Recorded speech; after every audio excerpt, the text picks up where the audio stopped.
Duchess of Sussex has today captured hearts and won over a nation as she tickled children, joked with the president and played with dogs on her whirlwind tour of Ireland. Meghan and Harry started a second day of engagements in Dublin, with a visit to the official residence of President Michael D. Higgins, where they bonded over their shared love of rescue dogs. Looking typically elegant in black velvet court shoes, a £3,850 Fendi handbag, and a taupe green dress by designer Roland Moret, Meghan beamed as she met the president, his wife and their Bernese mountain dogs. The couple both impressively managed a speedy change of clothes before making their way to Croke Park, home of Ireland's largest sporting organisation, the Gaelic Athletic Association. Meghan donned a sharp-tailored black suit, patent court shoes and a simple white t-shirt, finishing the look with a black clutch bag. She even completely restyled her hair, replacing her immaculate chignon bun with loose tousled waves.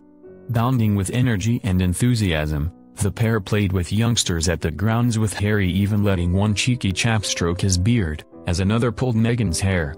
And England were even given a boost ahead of their crucial World Cup match this evening, when the Duke of Sussex declared football was most definitely coming home, as he met Ireland's president.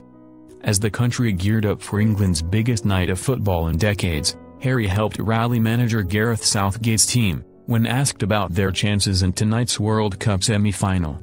The Duke and Duchess met the president and his wife at the statesman's official residence Sarah, the former British Viceregal Lodge in Dublin's Phoenix Park. They rang a peace bell erected in the garden of the grand 18th-century house, in 2008, to mark the 10th anniversary of the Belfast Agreement, and toured the grounds with the presidential couple and their two Bernese mountain dogs, Brod and Saida. It was their first engagement on the second and final day of their pre-Brexit charm offensive in Ireland, which comes less than a month after Prince Charles and the Duchess of Cornwall visited the Emerald Isle. Harry and Meghan were greeted on the portico of the north entrance to Airzenach by Ard O'Leary, Secretary-General of the Office of the President. Mr. O'Leary escorted the visitors to the state reception room, via the Francini corridor, which contains busts of Ireland's past presidents, mounted on marble columns. Meghan arrived at Harry's looking typically glamorous in a Roland Moret design. Meghan is a known friend of Moret's, with the French designer making appearances on her now deleted Instagram account, so it came as no surprise to see her opt for one of his pieces today. He was among the designers tipped to make the royal wedding dress, although Givenchy was its eventual creator, though Meghan was spotted wearing a £1, 350 Moret on the eve of her nuptials, strikingly similar to the one worn today. Within an hour and a half Meghan was back to her casual roots, as she slipped into a black trouser suit for a Gaelic sports festival on her final day, in Dublin at Croke Park, the home of the Gaelic Athletic Association.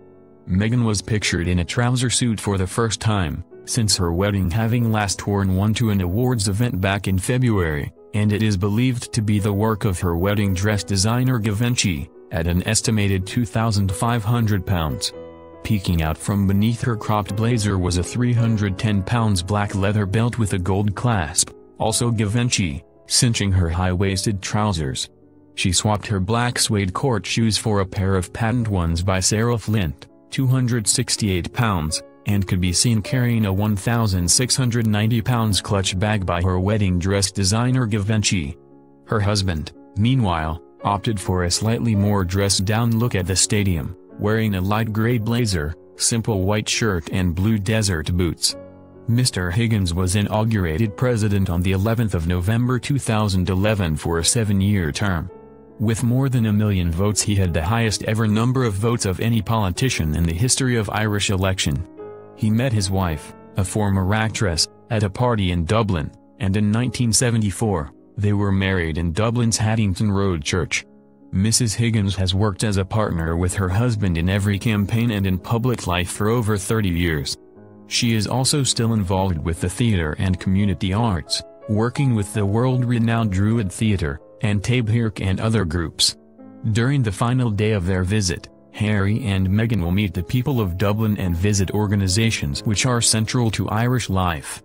They will attend the site of the 1920 Bloody Sunday massacre that was visited by the Queen, during her historic state visit to Ireland in 2011. Meghan and Harry will also learn about Ireland's culture and heritage, including a visit to Trinity College where they will see the Book of Kells, one of Ireland's greatest cultural treasures. The Duke and Duchess will also have a moment for reflection at the Famine Memorial, before visiting EPIC, the Irish Immigration Museum, telling the story of the 10 million Irish people who have emigrated across the world. The royal couple will also learn more about the bright future of Ireland during their time in Dublin, with a visit to Dogpatch Labs, a co-working space for technology startups. Yesterday evening the Duke of Sussex joked he did not want to jinx England's chances of lifting the World Cup ahead of the nation's crucial match against Croatia. He refused to be pushed on the squad's success, when Ireland rugby legend Brian O'Driscoll quizzed him about the outcome of Wednesday's World Cup semi-final match. The former sports star said, "I asked him, 'So, is football coming home?' But he refused to say it. I think he just said he isn't as confident as everyone else about England winning tomorrow. He said he won't say it because he doesn't want to jinx it." Joker Harry, who met O'Driscoll and his wife, actress Amy Huberman, at a British ambassador reception, also made a dig at the Prince of Wales as he stood on stage with Meghan by his side. Paying tribute to the British ambassador in Ireland, Robin Barnett, Harry said, "As some of you may know, he showed my father around his home city of Cork a couple of weeks ago. So we are very grateful for you joining us here this evening as well. And also very nice to know that he didn't bore you senseless."